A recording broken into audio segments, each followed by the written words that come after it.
All right, ready to dive deep. Today we're cracking open a book that's all about building a business that doesn't just survive, it thrives. Even when things get a little, well, unpredictable. We're talking 24 Assets by Daniel Priestley. Oh, this book, it's like a blueprint for building a business that's not just keeping you busy, but actually becomes a valuable asset itself. Okay, now I'm really intrigued. A valuable business. Tell me more about what that actually means. Well, most entrepreneurs, they start out just grinding, right? Yeah. Pouring everything they have into their work. Yeah, I can relate to that. But then what happens? You hit that ceiling, you're working so hard, but the results, well, they just aren't there. It's like you're stuck, right? Yeah. Priestley calls it the entrepreneurial wilderness, I think. Yes, exactly. And he says the key to getting out of that wilderness is shifting your thinking. It's not just about working hard, it's about building assets that actually work for you, not the other way around. Okay, so instead of just trading your time for money, you're creating something that generates value even when you're not, directly involved. Exactly. And Priestley has this really interesting way of looking at the whole entrepreneur journey. He lays out these different stages. You start with the struggling boutique, where you're doing everything yourself. Then you move to the performance powerhouse, where you have systems and a team in place. And then, well, there's the unicorn, those companies worth $1 billion or more. The unicorn. Now that's the dream. It is. But here's the thing. He keeps coming back to this idea of revenue per person, or RPP. It's not just about your total revenue. It's about how much your business generates compared to the size of your team. How efficient you are, basically. So like a solopreneur who makes $1 million a year would have a higher RPP than a company with 100 employees making that same amount. Precisely. A high RPP means you have the leverage to scale, to invest, to attract the best talent. It's a sign that you're building something sustainable, something valuable. This is making a lot of sense. Does he give any real-world examples of businesses doing this well? He does. There's this one that really stuck with me. It's the contrast between Jeremy, an entrepreneur who's stuck in that wilderness we talked about, always hustling, and Rob Gardner, who co-founded this incredibly successful company called Reddington. So what's their secret? What are they doing differently? Reddington is a perfect example of a business that's built assets, right? Their team is incredibly productive, they're winning awards, they're expanding globally, they're making a real impact, and it all comes down to having that high RPP. So it's not about working harder, it's about creating value that multiplies your efforts. You got it. And this all ties into another big idea Priestley talks about, passive income. Ah, yes, the myth of making money while you sleep. Seems like everyone's chasing that these days. And Priestley, he just debunks it, calls it a damaging myth, this idea that you can just set something up and money will magically appear without any effort. He argues that it actually leads people down the wrong path. They end up chasing quick fixes instead of building something real. So instead of falling for those get-rich-quick schemes, what's the real way to build a business that generates income without constantly hustling? Well, Priestley's core message is this: income follows assets. And what's really interesting is he highlights this shift to digital assets as the new key to wealth. So instead of just focusing on traditional assets like property, we should be building things like online courses, software, maybe even a killer social media following. Exactly. Think about it. In the past, wealth was all about owning physical things. Now, the most valuable assets are intellectual property, brand recognition, online platforms, data, things you can create and scale online. And digital assets are accessible to almost anyone, right? You don't need a ton of capital to get started. That's the beauty of it. Anyone with a laptop and an internet connection can potentially build a global business based on digital assets. It's a total game changer. Okay, I'm sold. Digital assets are the future. But how do you actually create them? Where do you even begin? That's where Priestley's asset creation cycle comes in. It's a framework, a process that takes you from that initial spark of an idea to building something truly valuable. Okay, let's break it down. What's the first step? It all starts with what he calls discovery of value. And this is where a lot of entrepreneurs, they stumble. They assume that just because they're passionate about something, it automatically means there's a market for it. It's like thinking, well, I would pay for this, so everyone else must want it too. Exactly. Priestley uses this example. Someone's setting up gluten-free retreats or a landlord advice membership just because they'd be interested in it. But they haven't actually checked if there's enough demand to make it a real business. So how do you avoid falling into that trap? How do you know if you've really discovered something valuable? You have to put your offer out there and see if people actually want it. Are they willing to pay for it? That's the real test. You need to find that sweet spot. What you enjoy, what other people find valuable, and what's commercially viable. So passion is important, but it's not enough on its own. Right. You need all three.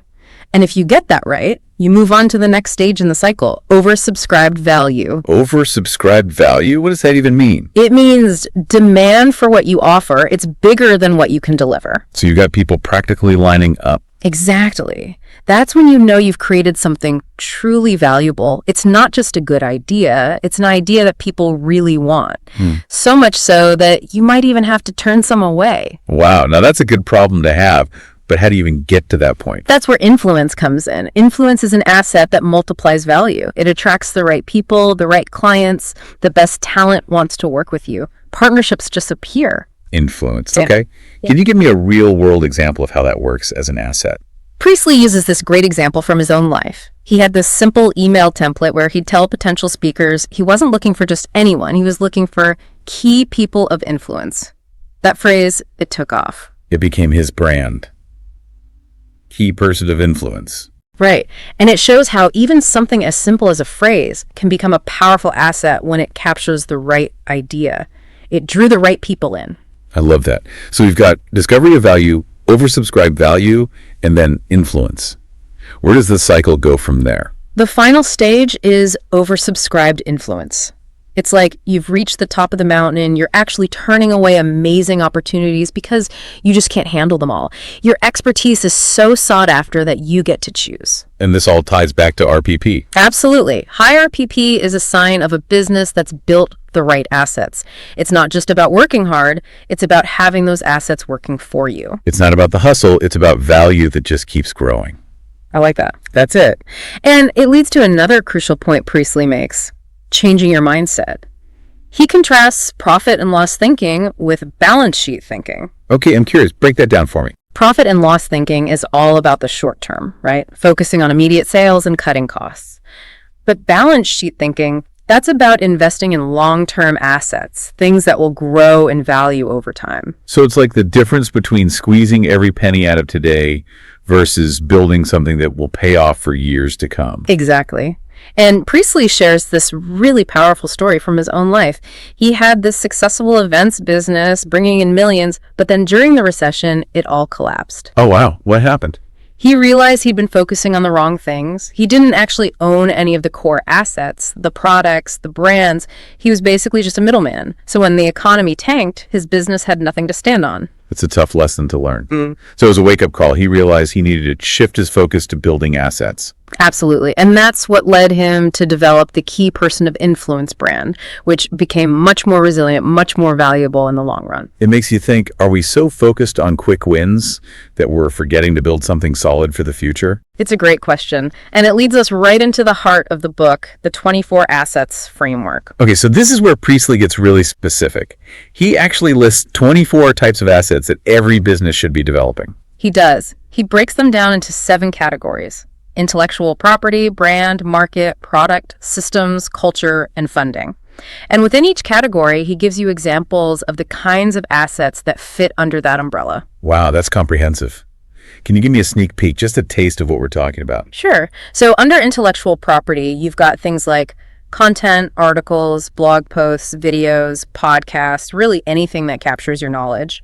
Then there are methodologies, the unique processes or systems you've developed, and registered intellectual property, things like trademarks and patents. Okay, so it's about owning your knowledge, your systems, your big ideas. Exactly. Then you've got brand. This is all about your brand's philosophy, your core values, your visual identity, even the ambassadors you choose to align with. Like George Clooney and Nespresso, right? Yeah. That's a strong brand partnership. Perfect example. It's about creating a brand that people don't just recognize, but that they really connect with on a deeper level. Got it. So you've got the soul of the brand and then the visual expression of that soul. It's all connected. It is. And then you've got market assets. This is about knowing where you fit in the market, how you reach your ideal customer, and understanding their needs. Things like your positioning, your channels, even the data you collect. So it's not enough to just have a great product or service. You have to make sure the right people find you and understand the value you offer. Exactly. Then there's products. Priestley sees products as a way to deliver value in a consistent, repeatable way. It's about creating something that can be scaled up and delivered to a large audience. He talks about building a product ecosystem, right? Not just one product, but a whole suite of offerings that work together. Exactly. And then systems, those are the backbone of any efficient, scalable business. We're talking about your marketing systems, your sales systems, your operations, even the systems you use to manage your team. So it's about having the right processes in place to streamline everything and make sure things run smoothly. Right. Then there's culture, which is all about attracting and retaining the best talent. It's about creating a work environment that people thrive in, where they feel valued and inspired to do their best work. So it's about more than just perks and benefits. It's about creating a company culture that aligns with your values and attracts people who share those values. Exactly. And finally, funding assets. These are the things that make your business attractive to investors. Things like your business plan, your valuation, your legal structure, and even your risk mitigation strategies. Okay, so we've got a taste of all 24 assets. Yeah. It's a lot to take in, but it seems like each category builds on the last. It's all connected. It is. And it highlights how all these assets work together to create a truly valuable business, a business that can thrive, even in the face of uncertainty. This has been incredibly insightful already. What stands out to you so far from this deep dive? You know, what's fascinating to me is how Priestley connects building a valuable business to living a fulfilling life. It's not just about the profits, it's about aligning your work with something bigger than yourself, creating something that makes a real difference in the world. And I think that's where this idea of asset zero comes in, that driving purpose behind it all. Right, that deeper meaning that fuels your work. Exactly. He argues that without asset zero, all the other assets, they're just tools. They might help you achieve success, but they won't bring you true fulfillment. That's a powerful thought. So it's not just about building a business, it's about building a life you love. Absolutely. And I think that's something worth reflecting on as we dive deeper into the 24 assets framework. All right, so we've talked about the big ideas, building a valuable business, shifting our thinking, and finding our asset zero. But let's get into the details. What do these assets actually look like? That's where this book really shines. Priestley doesn't just give you concepts, he gives you a framework. The 24 assets. Okay, I'm ready to unpack it. We know there are 7 categories, and we're starting with intellectual property. What exactly falls under that umbrella? This is where you're capturing your knowledge, your expertise, and there are 3 main types of intellectual property assets. First, content. Content, right. And it's more than just, churning out blog posts or videos. It's about creating content that really showcases your expertise, your perspective. Think in-depth articles, ebooks, online courses, things that position you as a thought leader in your field. So content is an asset. Because it's scalable, it works for you 24/7. Yeah. Once you create a piece of high quality content, it can be attracting customers, educating your team, even generating leads while you sleep. I like the sound of that. Okay, what's next? Next, you have methodologies. Think about the unique processes or systems you've developed in your business. Processes. Maybe it's a killer client onboarding process, a step-by-step system for project management, or a proprietary method for generating leads. These are the things that give you an edge. It's like all the things you've learned through experience. Exactly. You turn those aha moments into assets by documenting them, creating training materials, templates that others can use. So you can license it, package it, even sell it as a product. Right. And the third type is registered intellectual property. This is where you get official. Trademarks, patents, copyrights, things like that. It's legally protecting your valuable ideas and innovations. So this is where you might need to talk to a lawyer. Definitely worth it, especially if you've got something groundbreaking. But even securing a trademark for your brand name and logo, that can be a smart move early on. Okay, that makes sense. So we've got intellectual property. We're protecting our knowledge, our systems, our ideas. Now, how about building a brand that people love and trust? What are the brand assets we should be thinking about? Brand assets. This is where it gets fun. Priestley starts with philosophy, defining your core values and beliefs, the things that make you stand out. So it's more than just a logo. It's the soul of your business, right? And Priestley suggests documenting it, making it clear both for your team and your customers, creating a brand that people connect with on an emotional level that aligns with their values. Like TOMS Shoes, for example. Their whole brand is about giving back. Perfect example. Then you have identity, the visual expression of your brand, Yeah. the logo, the color palette, the typography, the instantly recognizable elements. Think like Apple's minimalism or Nike's swoosh. Just seeing it, you know what it is. Exactly. And Being consistent is key here. Your brand identity has to be consistent across everything. Your website, social media, packaging, even your office space if you have one. Right. Consistency is key. So you have your philosophy, the soul of your brand, and your identity, the visual expression. What's the final piece? Ambassadors. This is about aligning your brand with people who embody your values, who enhance your credibility and reach. Like George Clooney and Nespresso, again, that partnership made sense. They both give off that sophisticated luxury vibe. Right. And it doesn't have to be celebrities. It could be industry influencers, thought leaders, even just really loyal customers who love what you do. Finding people who resonate with your audience, who can tell your story authentically. I like it. Now, once you have a strong brand, how do you actually reach the right people? That's where market assets come into play. And the first one is positioning. Positioning. All right. What's that all about? It's defining your place in the market. What makes you different? What problems do you solve better than anyone else? It's not just what you do, but how you do it differently. Okay. Exactly. And Priestley has several strategies for building a strong position: winning awards, getting accreditations, being associated with reputable organizations, even just dominating the search results for specific keywords. So it's like becoming the go-to expert in your area. Right. And then you have your channels, how you're going to reach your ideal audience. There are owned channels and earned channels. Hey, break those down for me. Owned channels, those are the platforms you control. Your website, your email list, your social media. It takes time to build them, but they're incredibly valuable. And earned channels. Those are platforms that other people control, but you can gain visibility on them. Being featured on podcasts, guest blogging, being interviewed, things like that. So leveraging other people's platforms to reach a wider audience. Got it. Exactly. It often comes down to building relationships, demonstrating your expertise, providing value. Right. It's all connected. Okay. So we've got positioning, knowing your place, and channels, how you reach people. What's the third market asset? Data. And this is more than just collecting email addresses. It's about really understanding your audience, their demographics, their interests, their pain points. So you can tailor your message, create products and services that really meet their needs.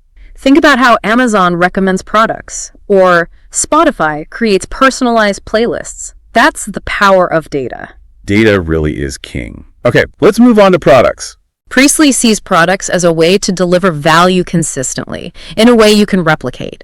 It's about creating something scalable, something you can deliver to a large audience. And he talks about this product ecosystem, right? Not just one product, but a whole suite of offerings. Exactly. He recommends having 4 types: gifts, products for prospects, core products, and products for clients. Okay, let's go through those. What's a gift product? Something you give away for free, no strings attached. It's to get attention and show your value. Free ebooks, checklists, templates, webinars, things like that. Giving value up front, building that trust. Right. Then you have products for prospects. These are designed to engage potential customers who are interested, but maybe not quite ready to buy your core offering. So these could be lower priced products or workshops, consultations, things like that. Exactly. A chance to experience your work firsthand. And then you can move them towards your core product. And that's the main thing, right? The product or service your business is known for. Right. The heart of your business. And then products for clients, these are add-ons, upsells, things that provide ongoing value to your existing customers. Like memberships, coaching packages, premium content. Exactly. And with this ecosystem, you're creating multiple streams of income and catering to people at different stages in their journey with you. This is a really smart approach, but even with the best products, things can get chaotic without solid systems. What does Priestley say about building systems assets? He sees systems as like the backbone of a scalable, efficient business. The processes, the checklists, the automation. So systems for marketing, sales, operations, customer service, everything. Pretty much. And he emphasizes having systems that put your message in front of the right people, capture leads, nurture them, ensure a smooth customer experience.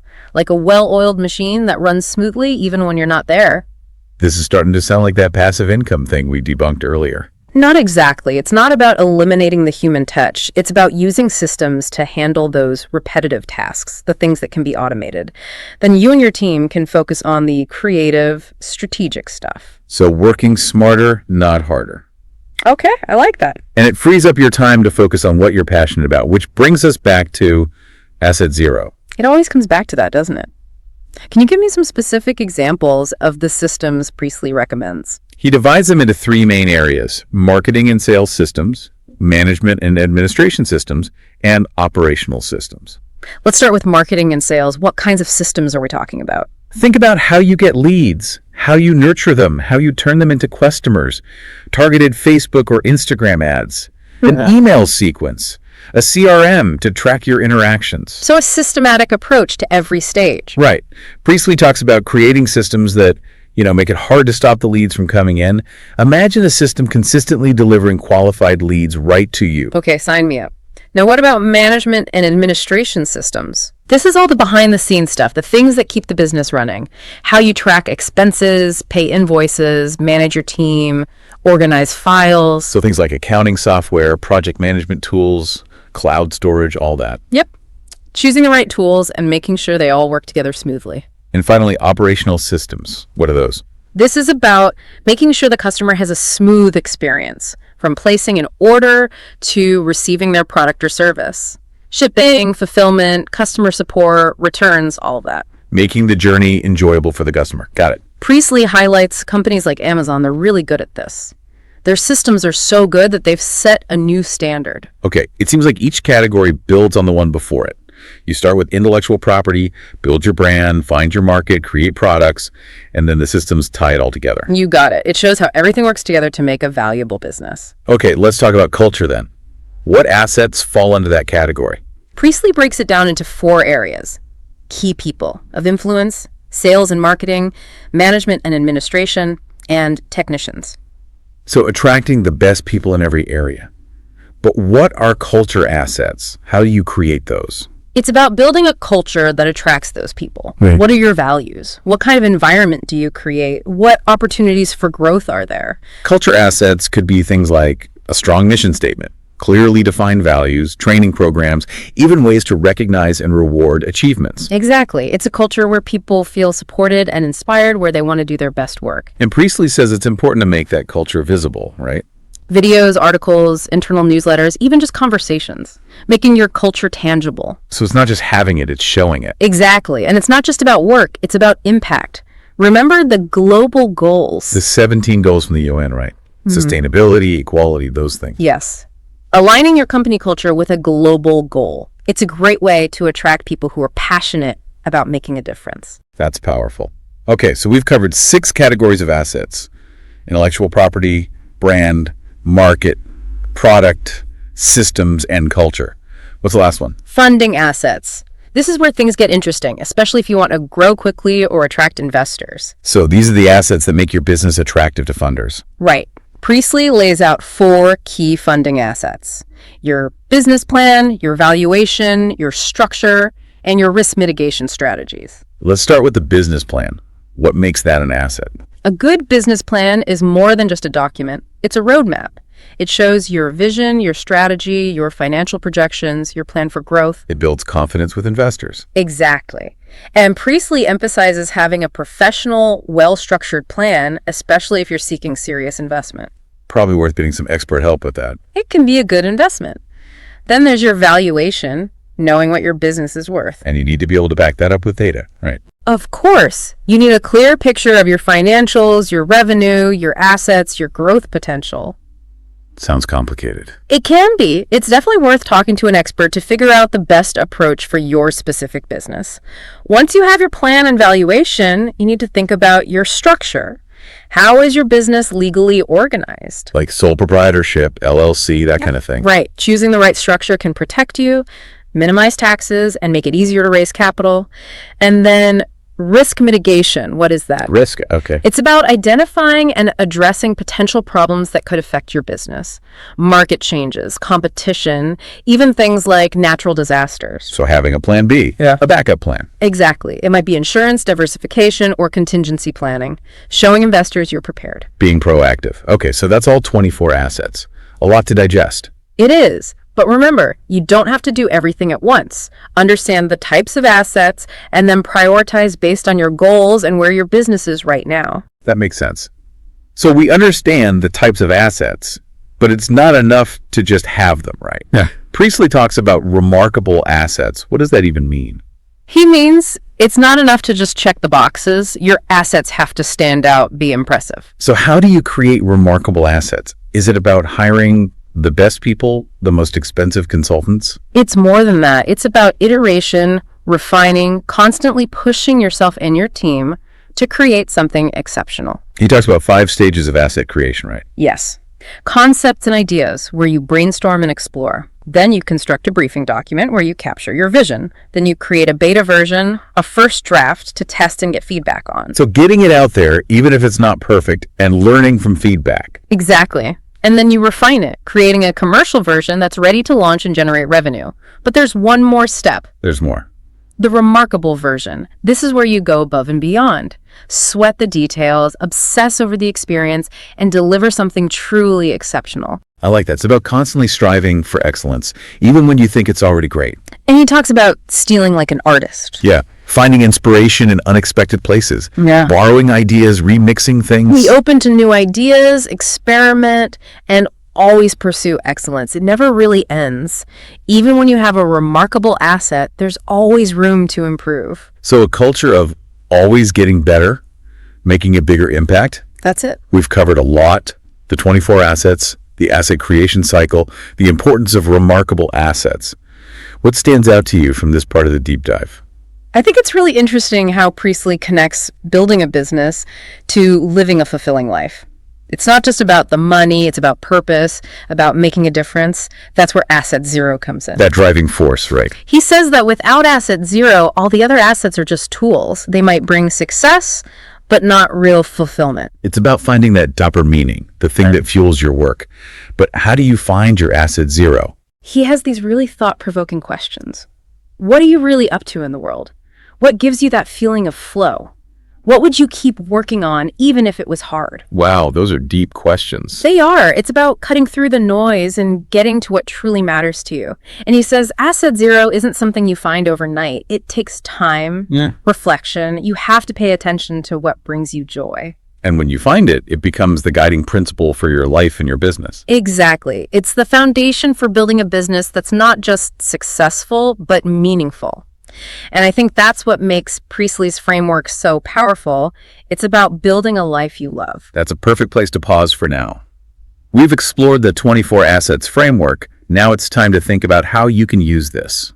In the next part, we'll help you figure out what assets you already have and how to build new ones that will take your business to the next level. All right, so we've spent the last 2 parts of this deep dive really digging into Daniel Priestley's 24 assets framework.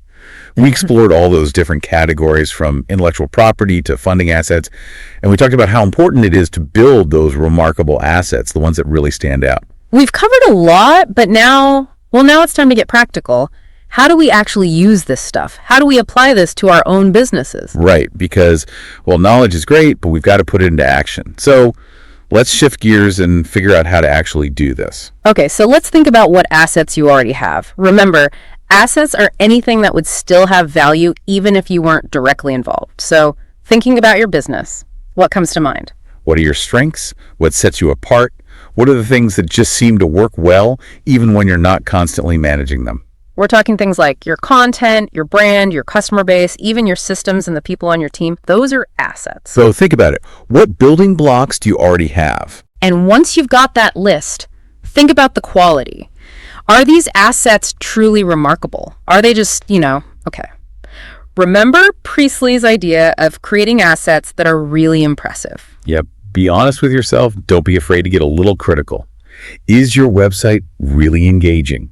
Is your content super valuable? Is your brand memorable and aligned with your values? And if the answer is no, don't worry. It just means there's room to improve. You can start refining things, making them better. Remember that asset creation cycle. Concepts and ideas, briefing document, beta version, commercial version, and then the remarkable version. It's all about iteration, refining things over time. You're not going to get it perfect right away. Experiment, get feedback, and keep tweaking things until it's really great. And don't forget about stealing like an artist. Looking for inspiration in unexpected places, borrowing ideas, trying new things. Now let's think about the future. What assets could you be building right now? What's missing? Are you lacking content? Does your brand messaging need work? Could your systems be better? Are you doing enough to nurture your company culture? Priestley's framework really covers everything. Think about the 24 assets and see where you could make the biggest impact. Don't get overwhelmed, though. You don't have to do everything at once. Start small, pick one or two things to focus on, and commit to making them truly remarkable. It's a marathon, not a sprint, right? Exactly, a journey of constant learning and growth. But remember, it all goes back to asset zero, that driving purpose, the thing that makes it all worthwhile. So there you have it, our deep dive into 24 assets. Hopefully, this is giving you a new way to think about your business, a way that focuses on building something truly valuable that lasts. Now it's your turn. What assets are you going to focus on? What are you excited to build? We'd love to hear from you. Share your takeaways in the comments. And until next time, keep diving deep.